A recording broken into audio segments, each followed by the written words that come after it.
আজকে আমরা আপনাদের দেখাবো চিংড়ি মাছ দিয়ে লইট্টা মাছ কীভাবে রান্না করতে হয়। প্রথমে আমরা একটা কড়াই গরম করে ওইখানে আমরা 1 টেবিল চামচ পরিমাণ বাটার নিয়েছি। বাটারটা গলে এলে আমরা ওইখানে পেঁয়াজ কুচি দিব। পেঁয়াজ কুচি দিয়ে পেঁয়াজটা একটু গোল্ডেন কালার করে ভেজে নেব। এর মাঝে আমরা বলে রাখি, আমাদের রেসিপিগুলো যদি আপনাদের ভালো লেগে থাকে তাহলে অবশ্যই লাইক কমেন্ট করবেন, শেয়ার করবেন, আমাদের সাথেই থাকবেন, যাতে আমরা আপনাদের জন্য আগামী দিন আরও সুন্দর সুন্দর রেসিপি নিয়ে আসতে পারি। এরপর আমরা পেঁয়াজ কুচিগুলো সুন্দর গোল্ডেন কালার করে ভেজে নিচ্ছি। পেঁয়াজগুলো ভেজে নিলে খুব সুন্দর একটা স্মেল বের হয়। বাটারের স্মেল এবং পেঁয়াজের ভাজা স্মেল দুইটাই মিলে খুব সুন্দর একটা ঘ্রাণ বের হয়।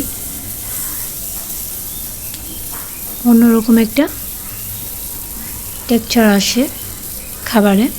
দেখতেই পাচ্ছেন পেঁয়াজগুলো একটু হালকা ভাজা হয়ে গেছে। তো আমরা এখন চিংড়ি মাছগুলো ভেজে নেব। মাঝারি সাইজের হবে চিংড়ি মাছগুলো, আপনারা চাইলে বড় চিংড়িও দিতে পারেন। আমি এখানে মাঝারি সাইজের চিংড়ি মাছগুলো নিয়েছি।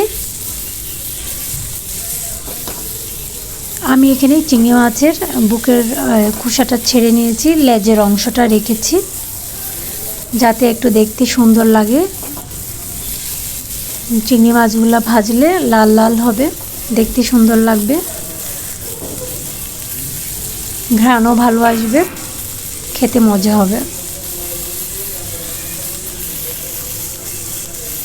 এখন আমরা চিংড়ি মাছগুলো সুন্দর করে পেঁয়াজের সাথে ভেজে নিয়েছি বাটার দিয়ে। এরপর আমরা সামান্য আদা বাটা এবং সামান্য পেঁয়াজ বাটা একসাথে মিক্স করে রেখেছি। এগুলো আমরা 1 চা চামচ পরিমাণ দিচ্ছি। এরপর আমরা একটু সয়া সস দেব, একটু গোলমরিচ দেব, দিয়ে রান্না করে নেব। আমাদের রান্না হয়ে গেছে, দেখতেই পাচ্ছেন। 10 মিনিট আমরা দেখে রান্না করেছি। রান্না করা আমাদের হয়ে গেছে। এখন আমরা একটা সার্ভিস ডিশে ঢেলে নিচ্ছি। আমাদের চিংড়ি দিয়ে লটিয়া মাছ রান্নাটা কত সুন্দর হয়েছে, দেখতে কত সুস্বাদু হয়েছে। আশা করি দেখতেই পাচ্ছেন, খেতেও এরকম মজা হবে। খুব সুন্দর একটা স্মেল বের হচ্ছে।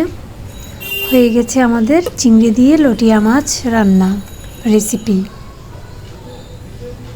উপরে আমরা কাঁচামরিচ ফালি করে রেখেছিলাম, ওইগুলো দিচ্ছি এবং ধনিয়া পাতা ছিটিয়ে দিচ্ছি। দেখতে পাচ্ছেন কতটা সুন্দর কালার এসেছে।